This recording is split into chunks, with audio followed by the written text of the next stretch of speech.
ठीक हो? तो चलिए हम नेक्स्ट आगे हमें क्या पढ़ना है हैलो एल्केन्स और हैलो एरीन्स में ये देखते हैं। Okay, we have done up to IUPAC nomenclature of haloalkanes and haloarenes. बच्चों हम लोग हैलो एल्केन्स और हैलो एरीन्स का IUPAC नोमेनक्लेचर कर चुके हैं। आज हमें क्या देखना है, इस वीडियो में हम देखेंगे कि हमारा जो कार्बन हैलोजन बॉन्ड होता है उसका नेचर क्या होता है। We will discuss here the nature of carbon halogen bond. क्या डिस्कस करना है हमें? कार्बन हैलोजन बॉन्ड के नेचर को डिस्कस करना है। ओके, तो सबसे पहले अगर हम देखें जो हमारे हैलो एल्केन्स होते हैं, हैलो एल्केन्स क्या होते हैं? RH। ठीक, ये तो जनरल फॉर्मूला हुआ। अगर हमने ये लिखा एल्किल ग्रुप, अगर हमने CH3 लिया और X हमारा कोई भी हैलोजन होगा, X क्या है? Any halogen, that is fluorine, chlorine, bromine और आयोडीन। अगर हमने यहाँ पे हैलोजन ये ले लिया CCl या CF, कोई भी हैलोजन अगर हमने ले लिया, मान लीजिए यहाँ हम CF को कंसीडर कर रहे हैं, कार्बन फ्लोरीन बॉन्ड को कंसीडर कर रहे हैं, तो ये जो हमारा CF या CX बॉन्ड होगा उसका नेचर कैसा होगा ये हमें डिस्कस करना है। ठीक है, ये तो हमें पता है कि जो कार्बन और हैलोजन के बीच में बॉन्ड बन रहा है, सिंगल बॉन्ड, वो क्या है? कोवेलेंट बॉन्ड फॉर्म हो रहा है। कौन सा बॉन्ड है? Covalent bond. ओके, हमें पता है कि जो हैलोजन्स होते हैं, हैलोजन्स आर मोर इलेक्ट्रोनेगेटिव। क्या होते हैं? More electronegative than carbon. Okay, halogens are more electronegative than carbon. Halogens और कार्बन की अगर इलेक्ट्रोनेगेटिविटी को कंपेयर करें तो इलेक्ट्रोनेगेटिविटी को कंपेयर करने पे हम ये देखते हैं कि जो हैलोजन्स हैं उनकी इलेक्ट्रोनेगेटिविटी ज्यादा होती है, इवन हाईएस्ट होती है। पीरियोडिक टेबल में जो हैलोजन्स होते हैं उनकी इलेक्ट्रोनेगेटिविटी चिल्ड्रन हाईएस्ट होती है। अब आपके दिमाग में ये क्वेश्चन आएगा, ये इलेक्ट्रोनेगेटिविटी क्या होती है? What is electronegativity? Okay, electronegativity का मतलब क्या है? इलेक्ट्रोनेगेटिविटी का मतलब है, electronegativity means power to attract sharing electron towards itself. अपने तरफ जो शेयरिंग के इलेक्ट्रॉन है, जो साझे के इलेक्ट्रॉन है, उनको अपनी तरफ आकर्षित करने की जो क्षमता होती है हैलोजन्स की, दैट इज कॉल्ड इलेक्ट्रोनेगेटिविटी। तो ये जो कैपेसिटी है, इलेक्ट्रोनेगेटिविटी की जो क्षमता है, वो सबसे ज्यादा हैलोजन्स में होती है। और हैलोजन्स में भी सबसे ज्यादा किसकी होती है? फ्लोरीन की। फ्लोरीन आपका हाईएस्ट इलेक्ट्रोनेगेटिव एलिमेंट होता है। तो क्या होता है चिल्ड्रन, इलेक्ट्रोनेगेटिविटी में डिफरेंस होने की वजह से ये जो फ्लोरीन है, ये शेयरिंग के इलेक्ट्रॉन्स को अपनी तरफ क्या करेगा? अट्रैक्ट करेगा, अपनी तरफ खींचता है। और जिसकी वजह से फ्लोरीन पर पार्शियल नेगेटिव चार्ज आ जाता है, और जो हमारा कार्बन है उस कार्बन पे क्या होगा? पार्शियल पॉजिटिव चार्ज आ जाता है। क्या आ जाता है? Partial positive charge. और इसकी वजह से यहाँ पे क्या हो जाता है? डाइपोल फॉर्म हो जाता है। क्या हो जाता है? डाइपोल। डाइपोल का मतलब दो पोल, यस, एक पॉजिटिव और एक नेगेटिव। तो ये किसकी वजह से होता है? डाइपोल का फॉर्मेशन क्यों होता है? ये आपका पोलर कोवेलेंट बॉन्ड फॉर्म करता है। कौन सा बॉन्ड फॉर्म करता है? Polar covalent bond. पढ़ा है ना polar and non polar covalent bond in class 11। Polar covalent bond कब फॉर्म होते हैं? जब शेयरिंग के दोनों इलेक्ट्रॉन एक ही एलिमेंट, एक ही एटम लेकर के अपनी तरफ खींच लेता है, अलग हो जाता है, अपनी तरफ खींच लेता है, तो उसपे क्या होता है? पार्शियल नेगेटिव चार्ज आता है।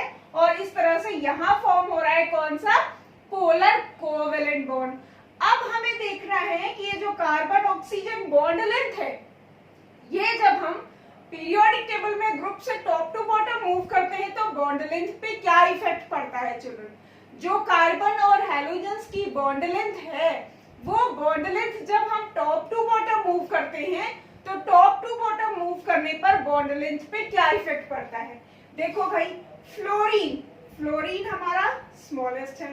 कार्बन, सपोज करो ये हमारा कार्बन हो गया, और कार्बन के साथ ये ओवरलैप कौन कर रहा है? हैलोजन। ये हमारा कार्बन फ्लोरीन। अब इन दोनों के जो बीच की डिस्टेंस होगी वो बॉन्ड लेंथ होगी।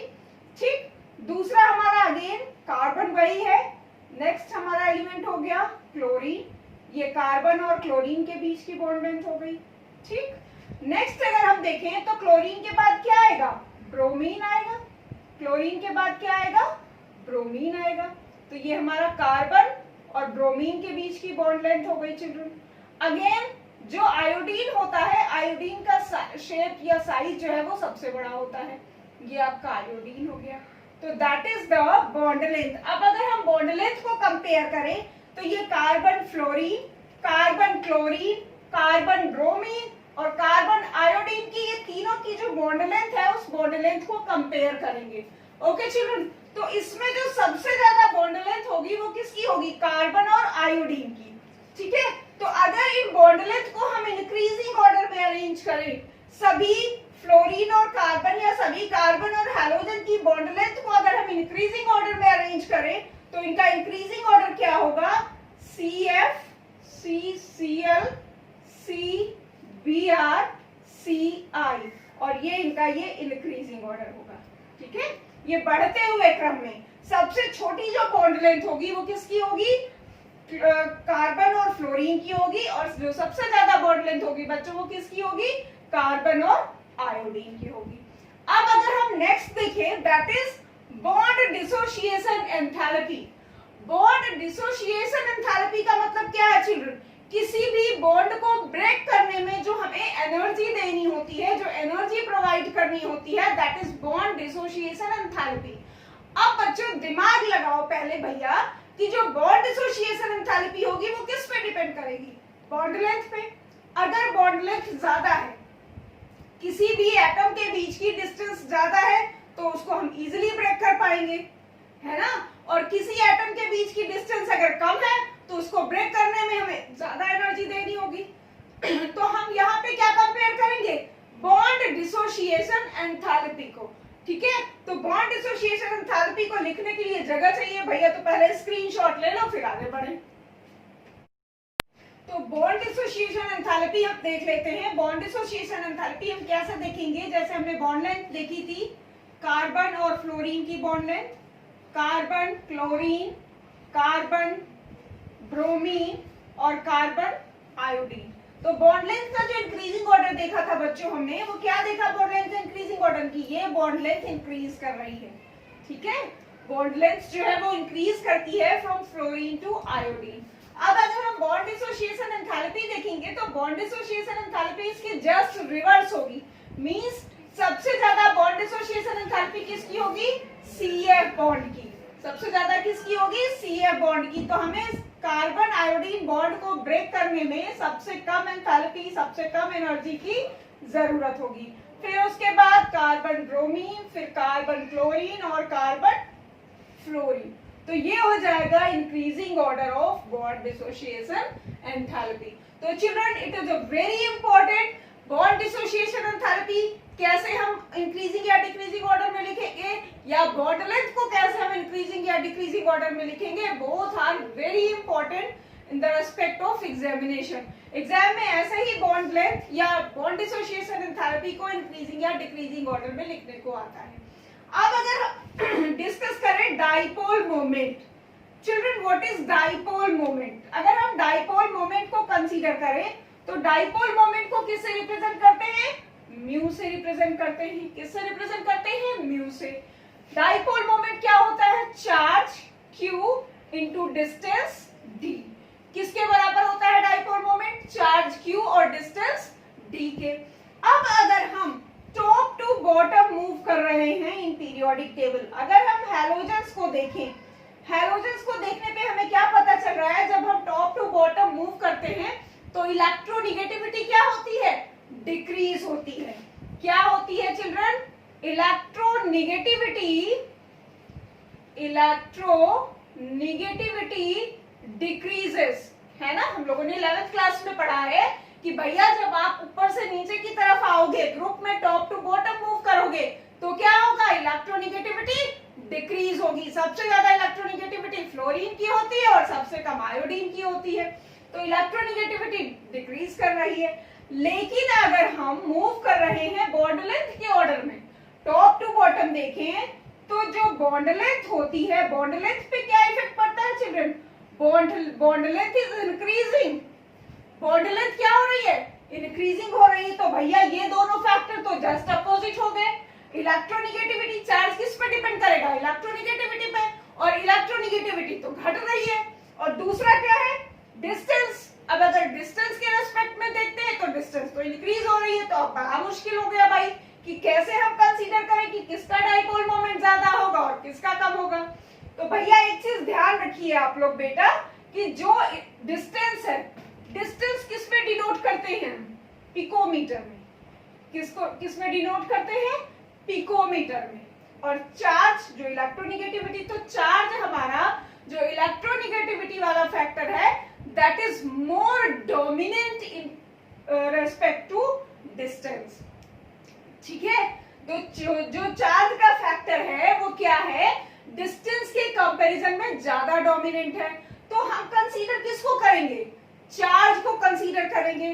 चार्ज को कंसीडर करने का मतलब क्या है, इलेक्ट्रोनिगेटिविटी को कंसीडर करेंगे। तो अगर हमारी इलेक्ट्रोनिगेटिविटी क्या है, टॉप टू बॉटम डिक्रीज हो रही है, तो हमारा डाइपोल मोमेंट भी टॉप टू बॉटम जाने पर डिक्रीज होगा। मतलब क्या है, जब हम फ्लोरीन से किसकी तरफ मूव करेंगे, आयोडीन की तरफ। किसकी तरफ मूव करेंगे, आयोडीन की तरफ। तो डाइपोल मोमेंट हमारा क्या होगा, क्या होगा, घटेगा। क्या होगा, घटेगा।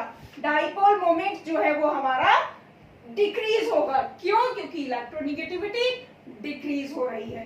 तो हमारा थ्योरेटिकली तो ये होना चाहिए बच्चों, थ्योरेटिकली क्या होना चाहिए, दिस वन। अगर हम इस फैक्टर को कंसीडर करें तो ये होना चाहिए। लेकिन चिल्ड्रन एक्चुअली ये होता नहीं है, यहाँ पर एक एक्सेप्शन है। क्या एक्सेप्शन है भाई, उस एक्सेप्शन को देख लो। हर जगह पे कहीं ना कहीं एक्सेप्शन तो लगे ही रहते हैं। देखो भाई, अगर हम डाइपोल को कंसीडर करते हैं तो जो हमारा क्लोरीन है उसका डाइपोल मोमेंट ज्यादा होता है इन कंपैरिजन टू फ्लोरीन। तो डाइपोल मोमेंट का जो ऑर्डर है वो ये होता है। This one is an exception. ये हमारा एक्सेप्शन है भाई। होना फ्लोरीन बॉन्ड का चाहिए, होना CF बॉन्ड का चाहिए सबसे ज्यादा, और होता किसका है, CCl बॉन्ड का। क्यों, अब यहाँ पे जब हमने एक्सपेरिमेंटली देखा तो डाइपोल मोमेंट इसका सबसे ज्यादा होता है। तो भैया यहाँ पे क्या हुआ, यहाँ पे ये हमारा जो डिस्टेंस वाला फैक्टर है वो काम कर गया। कौन सा फैक्टर काम कर गया, डिस्टेंस वाला। हमने पढ़ा है ना electron gain enthalpy, 11th class में हम लोगों ने पढ़ा है। इलेक्ट्रॉन गेन एंथैल्पी में भी सेम रीजन था। क्या था, फ्लोरीन का जो डिस्टेंस होती है, फ्लोरीन का जो साइज होता है वो क्या होता है, छोटा होता है। ग्रुप में, अपने ग्रुप में फ्लोरीन स्मॉलेस्ट होता है साइज में। तो साइज में स्मॉलेस्ट होने की वजह से साइज कम है और आउटर मोस्ट शेल में उतने इलेक्ट्रॉन है। तो इलेक्ट्रॉन इलेक्ट्रॉन रिपल्सन वर्क करता है। क्या वर्क करता है, इलेक्ट्रॉन इलेक्ट्रॉन रिपल्शन। तो यहाँ भी साइज वाला फैक्टर काम कर गया। ठीक है, तो साइज छोटा होने की वजह से यहाँ पे जो कार्बन क्लोरीन बॉन्ड होगा इसका डाइपोल मोमेंट ज्यादा होगा in comparison to fluorine. Okay children, तो ये हमारा रहा dipole moment. Means dipole moment हमने किसका पढ़ा, कार्बन हैलोजन बॉन्ड का। जो कार्बन हैलोजन बॉन्ड है वो कैसा होता है, पोलर कोवेलेंट बॉन्ड। और जब पोलर कोवेलेंट बॉन्ड होगा तो उसका हम क्या कैलकुलेट करेंगे, डाइपोल मोमेंट। ओके, तो जब डाइपोल मोमेंट निकालेंगे तो डाइपोल मोमेंट के केस में आप ये एक्सेप्शन देखते हैं। तो children, this is about carbon halogen nature, means nature of carbon halogen bond. Okay.